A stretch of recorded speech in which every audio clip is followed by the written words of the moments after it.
प्रतिभागी GK city Montessori school Bareilly की छात्रा शताक्षी सिंह को आमंत्रित करती हूँ कि वे मंच पर आएं और विषय के विपक्ष में अपने विचार प्रस्तुत करें।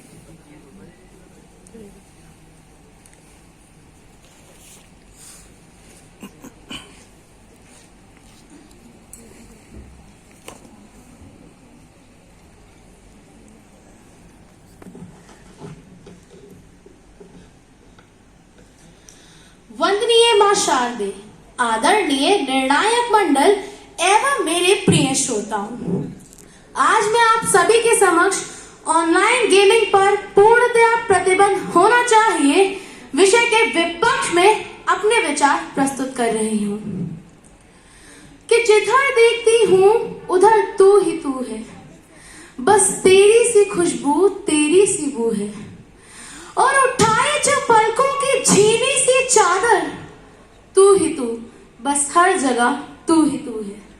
महोदय, मेरी ये पंक्तियां वर्तमान ऑनलाइन दुनिया के लिए एकदम सटीक हैं। आज अगर हमें अपने किसी मित्र को संदेशा भेजना है तो उसके लिए व्हाट्सएप और फेसबुक जैसे माध्यम ऑनलाइन हैं। खरीदारी के लिए अमेज़न और फ्लिपकार्ट जैसे माध्यम ऑनलाइन हैं। पढ़ाई के लिए अनअकैडमी और बायजूस जैसे माध्यम ऑनलाइन है, लेकिन वही अगर हम खेलने के लिए ऑनलाइन गेमिंग की बात करते हैं तो मेरे प्रतिपक्षी वक्ता उसे दानव बताकर पूरी तरह प्रतिबंधित करने को कहते हैं। लेकिन जब मैं इस तथ्य को सत्य की कसौटी पर कसती हूँ तब मुझे तो कुछ और ही नजर आता है। मुझे अवसादग्रस्त बच्चे नहीं बल्कि वो ऑनलाइन मंच नजर आता है जहाँ कोविड महामारी के दौरान भी दूर दूर बैठे दोस्त भी साथ खेल रहे हैं और खेल के साथ ही अपने मानसिक तनाव और परेशानियों को दूर कर रहे हैं। मुझे ऑनलाइन गेमिंग से राष्ट्रीय सुरक्षा को खतरा नहीं बल्कि वसुधैव कुटुंबकम के रूप में अंतरराष्ट्रीय एकता नजर आती है, जहां देश और दुनिया के बीच कोई सरहद नहीं, सारा विश्व एक परिवार है। फिर भी अगर राष्ट्रीय सुरक्षा का हवाला देकर ऐसे ही खेलों या तकनीकों पर प्रतिबंध लगा दिया तो हम अन्य देश की अपेक्षा तकनीकी रूप से पीछे रह जाएंगे और भविष्य में यही देश की सुरक्षा के लिए खतरा बन जाएगा। तो आप बताइए महोदय कि इस ऑनलाइन गेमिंग पर पूरी तरह प्रतिबंध लगाना क्या ऐसे ही अनेक फायदों पर भी पूरी तरह प्रतिबंध लगाना नहीं होगा? क्या ये उचित होगा? विषय के पक्ष में बोलने वाले साथियों ने कहा कि ऑनलाइन गेमिंग के कारण बच्चों में हिंसक प्रवृत्ति बढ़ी है, तो वो मुझे ये बताए कि जब ऑनलाइन गेमिंग नहीं थी तब जो बच्चे हिंसक प्रवृत्ति अपना रहे थे उसके लिए कौन जिम्मेदार था? तब जो किशोर कारागार बने थे वो किस लिए बने थे?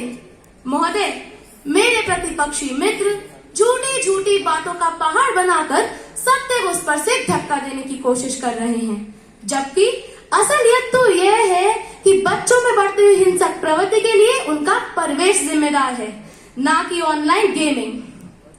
महोदय, ऑनलाइन गेमिंग में ही डुओलिंगो, स्क्रैम्बल जैसे ऑनलाइन गेम्स हैं जिससे बच्चे खेल खेल में ही दूसरी भाषाएं और अपने सामान्य ज्ञान को बेहतर कर सकते हैं।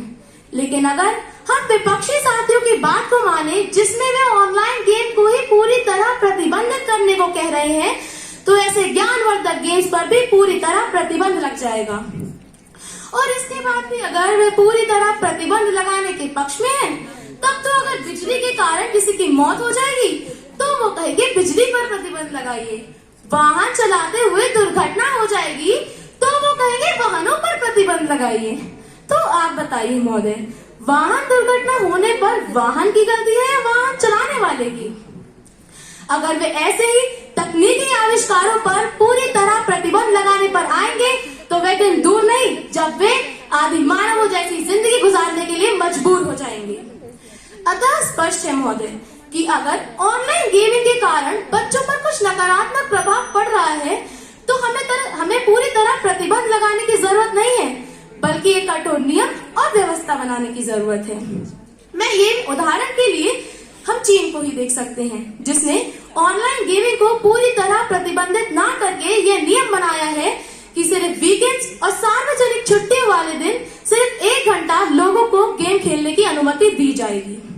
मैं ये भी बताना चाहूंगी कि प्रतिबंध शब्द अपने आप में ही एक आकर्षक आकर्षण है, इसीलिए ऑनलाइन गेम पर पूरी तरह प्रतिबंध नहीं लगना चाहिए। और मेरे जो प्रतिपक्षी मित्र ऑनलाइन गेम को अभिशाप बताकर उस पर पूरी तरह प्रतिबंध लगाने की बात कर रहे हैं, वे किस प्रकार की मानसिकता रखते हैं, यह मैं आपको अपनी पंक्तियों के माध्यम से बताना चाहूंगी कि ऑनलाइन गेम को जो हर पल अभिशाप बताते हैं, ये वो ही लोग हैं, हाँ ये वो ही लोग हैं जो दान पुण्य को भी आजकल पाप बताते हैं। धन्यवाद।